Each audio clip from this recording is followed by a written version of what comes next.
2 বছর পর তাদের সাথে আমরা একটা চুক্তি করে থাকি। সেই চুক্তির মাধ্যমে তাদের থেকে আমরা যতটুকু আদায় করতে পারি এই দিয়ে মূলত আমাদের শ্রমিকেরা চলে। আমরা 2000 সর্বশেষ আমাদের 2023 সালের 31 ডিসেম্বর আমাদের তাদের সাথে যে দ্বিপাক্ষিক চুক্তি করি তার মেয়াদ শেষ হয়ে যায়। ঠিক যথারীতি আমরা 2024 সালের জানুয়ারির 5 উইকে প্রথম সপ্তাহে আমরা তাদের কাছে দাবিনামা পেশ করি। যে দাবিনামার মাধ্যমে আমরা 25,000 টাকা তাদের কাছে দাবি করেছি। আপনারা জানেন ইতিপূর্বে ট্যানারিতে 2018 সালে একটা মজুরি ঘোষণা করা হয়েছিল। এর পূর্ব হয়েছে 2018 সালে যে মজুরি 13,500 টাকা ঘোষণা করা হয়েছিল সেটা তারা বাস্তবায়ন করে না, কারণ সেটা মাঝখানে একটা যে করা হয়েছিল।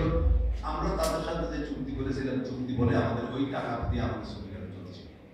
তারপরে দেখা গেল 2023 সালের 23 জুলাই ট্যানারি শিল্পের শ্রমিকদের জন্য একটা ন্যূনতম মজুরি গঠিত হয়।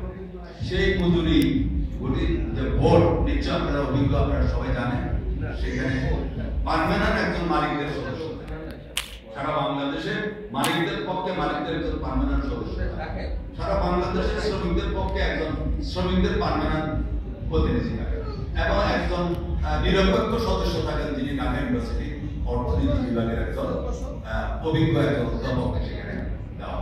আর যে সেক্টরের জন্য মজুরি নির্ধারিত হবে সেই সেক্টরের মালিকদের একজন প্রতিনিধি থাকে এবং সেই সেক্টরের শ্রমিকদের একজন প্রতিনিধি থাকে। এই 2023 সালে যে মজুরিটা বোর্ডটা গঠিত হলো সেখানে দেখা গেছে ট্যানারি শিল্পের মালিকদের প্রতিনিধি নিলেও ট্যানারি শিল্প শ্রমিকদের কোনো প্রতিনিধি সেখানে রাখা হয়নি এবং ট্যানারি শিল্পের শ্রমিকদের প্রতিনিধি হিসাবে একটা জাতীয় ফেডারেশনের কেন্দ্রীয় একজন নেতা যিনি অন্য সেক্টরে কাজ করে থাকেন তাকে সেখানে সদস্য করা হয়েছে।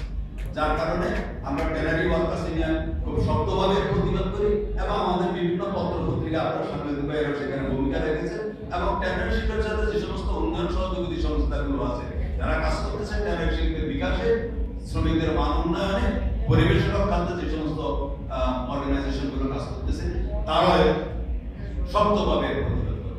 পরবর্তীতে সরকার শ্রম মন্ত্রণালয় থেকে বাধ্য হয়ে পরবর্তীতে আগের প্রজ্ঞাপন বাতিল করে সেখানে ট্যানারি শিল্প শ্রমিকদের প্রতিনিধি হিসেবে আমাকে সেখানে যুক্ত করা হয়। তো এই যুক্ত